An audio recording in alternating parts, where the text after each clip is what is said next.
اللي في الصورة دي اسمها أنسام، قتلت جوزها عشان عشقها وقدمت عشقها لحبل المشنقة، وجوزها ده فضل مختفي لمدة 485 يوم. من أحقر الشخصيات اللي ممكن تسمع عنها. الموضوع بدأ لما أنسام طلعت هي وأبو جوزها على اسم الشرطة علشان يقدموا بلاغ إن جوزها مختفي ومش عارفين هو راح فين. الشرطة بدأت في التحريات والبحث ورا البلاغ، ولكن للأسف ما قدروش إن هم يوصلوا لحاجة. ولكن بعد 485 يوم الحقيقة كلها تتكشف. طب ايه اللي حصل في 485 يوم؟ ومين هي انسام؟ وقتلت جوزها ازاي وليه؟ تعالوا بقى نرجع بالزمن شوية عشان نعرف ايه الحكاية.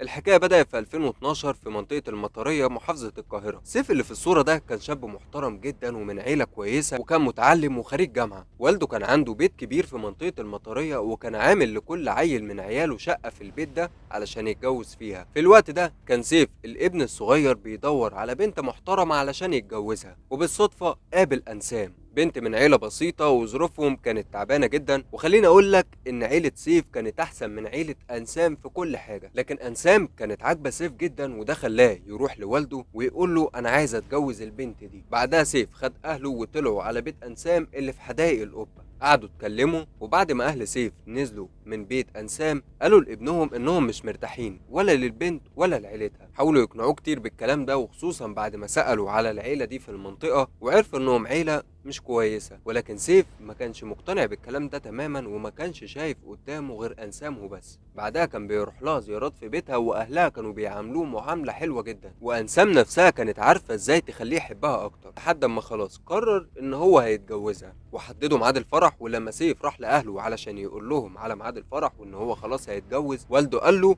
يا ابني احنا مش هنحضر فرحك، انت لو عايز تتجوز البنت دي روح انت افرح واتجوزها، بس احنا مش هنحضر الفرح، وافتكر ان احنا قلنا لك احنا مش مرتاحين للعيله دي. سيف عمل الفرح، وعايز اقول لك محدش من اهله حضر. المفروض بعد كده ان سيف كان ياخد مراته ويطلع على شقته اللي في عماره والده اللي في منطقه المطريه، بالرغم من الخلاف اللي كان بينه وبين والده. ولكن والده ما كانش مانع ان سيف يقعد معاهم في البيت، بس سيف بقى كان عنده رأي تاني، انه مش هيقعد في شقته وهيأجر شقة في حدائق القبة جنب بيت اهل انسام. او يمكن ده ما كانش رأي سيف، وانسام هي اللي اقنعته بكده. المهم اجروا شقة في حدائق القبة، وكل شيء بقى ماشي طبيعي. والد سيف كان دايما بيتصل بيه ويطمن عليه بالرغم من انه زعلان منه. وبعد سنتين ربنا كرمهم وخلفوا طفل. طبعا المصاريف زادت على سيف وما كانش عارف يعمل ايه، علشان كده كلم والده وطلب منه ان هو ياخد مراته ويقعدوا في شقته اللي في المطريه. ووالده ما اعترضش على الفكره دي، وبالفعل سيف نقل هو ومراته في شقته. طبعا الوضع بين انسام واهل سيف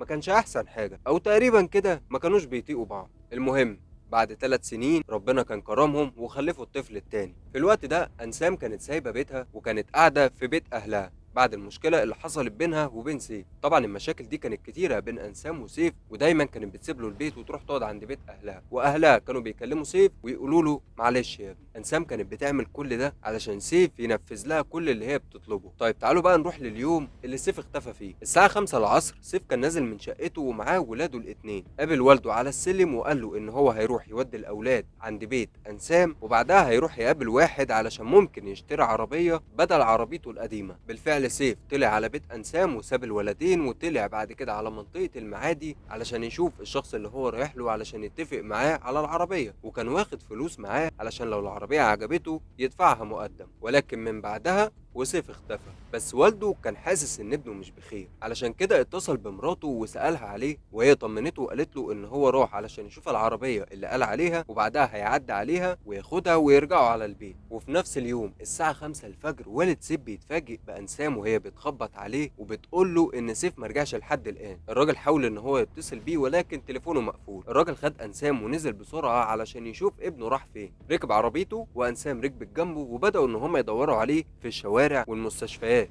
على امل انهم يلاقوه. ولما يئسوا خالص طلعوا على اسم الشرطه وعملوا بلاغ ان سيف مختفي. طبعا رجال الامن اتحركوا بسرعه ولكن ما لقيوش اي اثر لسيف، وما كانش في اي حد ساعتها ممكن يشكوا فيه خصوصا انسام، لان اللي يشوفها حرفيا يقول دي في صدمه بسبب ان جوزها مختفي. وبعد 3 شهور كانت انسام سابت بيت سيف وراحت نقلت في بيت اهلها. ده طبعا بعد ما طلعت اتهام على سيف وقالت ان هو اكيد سابها وشايف واحده تانية غيرها وهيتجوزها. وكل حاجه لحد هنا كانت ماشية طبيعية، وحتى التحريات اللي عملوها على أنسام ما كانتش شدينها بأي حاجة. طيب نقدم بقى بالزمن 8 شهور علشان نعرف اللغز فين. بعد 8 شهور والد سيف اكتشف ان ابنه عامل توكيل عام لمراته علشان تتحكم في كل مستحقاته، وعرف انها باعت لنفسها عربية سيف القديمة وكتبتها باسمها. ومش كده وبس، ده اتفاجئ انها خدت عيالها الاتنين وطلعت فتحت شقة سيف وقعدت فيها وغيرت قانون الشقة، وعرف برضو انها بايعة الشقة دي لنفسها. وكل ده وسيف لسه مختفي. طب ايه بقى اللي فضح الدنيا؟ لما والد سيف كان قاعد في بيته ولقى محضر بيخبط عليه، واتفاجئ ان انسام رفع قضية خلع على سيف من قبل ما يختفي بشهرين.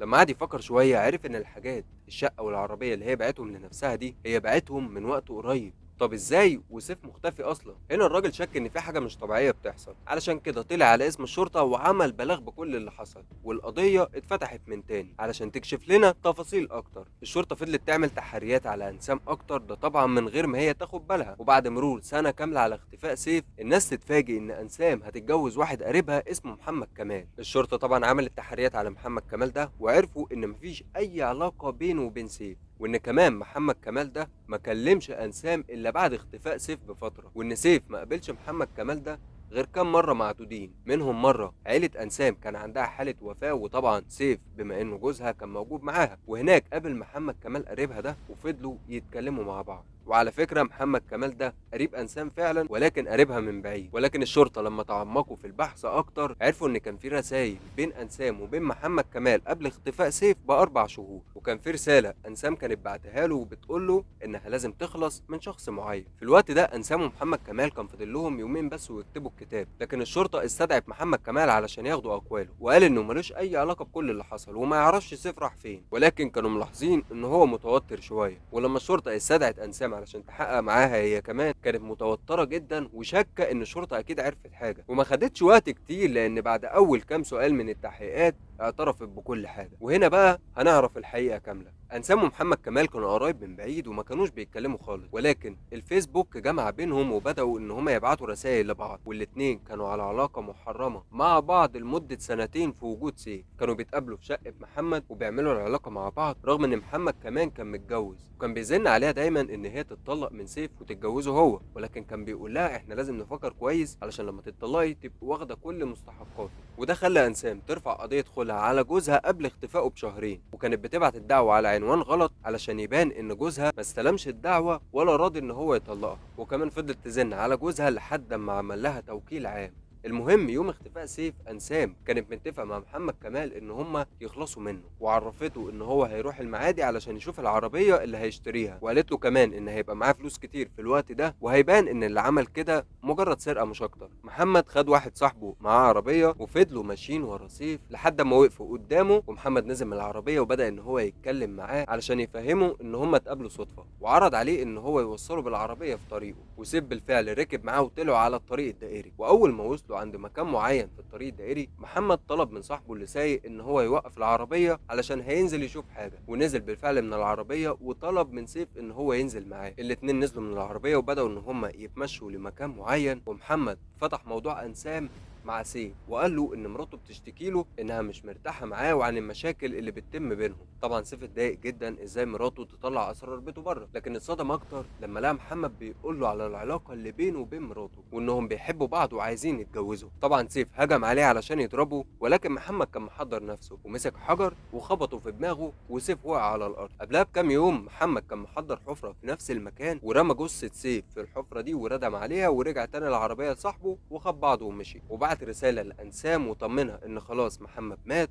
ومحدش هيلاقي جثته ابدا. طبعا الشرطه قبضت على محمد كمال بعد اعترافات انسام، وهو كمان بعد الضغط عليه اعترف بكل حاجه. الشرطه بتطلع الجثمان او المتبقي من جثمان سيف، لان في الوقت ده سيف كان بقاله 485 يوم مختفي، فاكيد يعني الجثه اتحللت. الطب الشرعي كشف على الجثه وكتب التقرير والحقيقه اتكشفت. ويوم الحكم في القضيه انسام ومحمد كمال وصاحبهم التالت اللي كان في العربية التلاتة خدوا إعدام. ومن وجهة نظرك شايف مين أكتر حد غلطان في القصة؟